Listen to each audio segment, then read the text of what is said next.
नमस्कार, स्वागत है आपका विंध्य भारत में। मैं आपके साथ साक्षी गुप्ता। आइए बढ़ते हैं। भारत में एक राजनीतिक पार्टी ऐसी भी बनी थी जिसके अध्यक्ष एक शंकराचार्य थे। इस पार्टी ने चुनाव लड़ा, चुनाव जीता, पार्टी अध्यक्ष बने। शंकराचार्य चुनावी सभाएं करते थे। बाद में ये पार्टी खत्म हो गई। कौन थी ये सियासी पार्टी और कौन थे इसके अध्यक्ष रहे जाने माने? सन 1948 में स्वामी करपात्री महाराज चित्र में ऊपर ने एक नया राजनीतिक दल बनाया। इसका नाम था राम राज्य परिषद।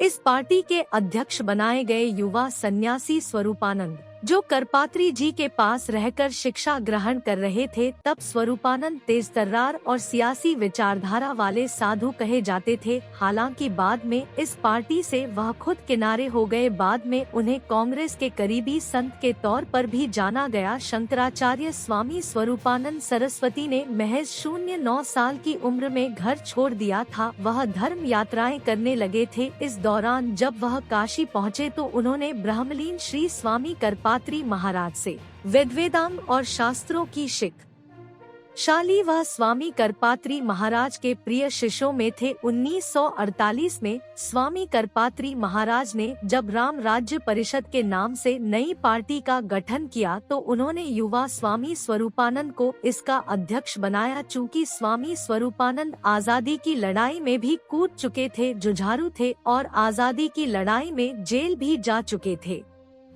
लिहाजा वो स्वामी करपात्री को अपनी पार्टी के मुख्य कर्ताधर्ता बनाने के एकदम योग्य लगे। तब स्वरूपानंद ने करपात्री जी के आदेश पर घूम घूम कर काफी जगहों पर पार्टी का प्रचार भी किया। यहाँ तक उन्होंने नेहरू के खिलाफ उम्मीदवार भी खड़ा किया। वैसे तब लोग यही जानते थे कि ये पार्टी स्वामी करपात्री जी की है। तब करपात्री जी देश के बड़े साधु थे। वह बनारस में रहते थे, हिंदू सरोकारों के प्रति आवाज उठाते थे। उन्हें देश भर में बड़ा संत माना जाने लगा था। उनके नाम के पीछे भी एक कहानी है। दरअसल वो कभी बर्तन में नहीं खाते थे, अपने कर यानी हाथ को ही उन्होंने खाने का पात्र बना लिया था, इसलिए उनका नाम करपात्री जी महाराज पड़ गया। स्वामी करपात्री जी हिंदुओं के बीच बहुत सिद्ध माने जाते थे। सियासी नेताओं से लेकर शंकराचार्यों के बीच उनका बहुत सम्मान था। देश के आजाद होने के बाद उन्होंने नेहरू सरकार के हिंदू कोड बिल के खिलाफ बड़ा आंदोलन छेड़ा। बाद में उन्होंने गोरक्षा पर भी बड़ा अभियान चलाया। स्वामी करपात्री महाराज चाहते थे कि आजादी के बाद देश में हिंदू राज की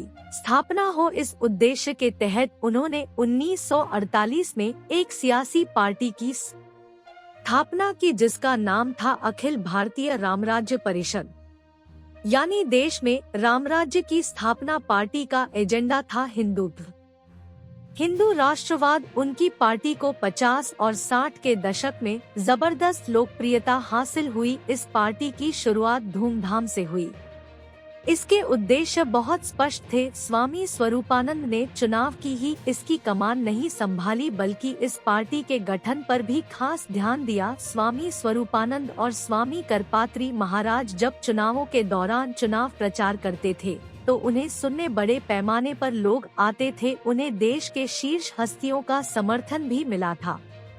बहुत से व्यापारियों ने उनकी पार्टी के लिए आर्थिक तौर पर दान देकर उनकी मदद की। उन्होंने 1952, 1957 और 1962 के लोकसभा चुनाव में देश भर में अपने प्रत्याशी तो उतारे ही, साथ ही विधानसभा चुनावों में तो कई राज्यों में उनकी पार्टी के उम्मीदवार जीत हासिल कर विधानसभा में पहुंचे। अखिल भारतीय राम राज्य परिषद का ये चुनाव निशान था जो नई सुबह की ओर इशारा करता था। भोर में पहाड़ों के पीछे से उगता हुआ सूरज। पार्टी ने सन 1952 के पहले लोकसभा चुनाव में 03 हासिल की थी। वही 1952, 1956 और 1962 के विधानसभा चुनावों में हिंदी क्षेत्रों में दर्जनों सीटें हासिल की।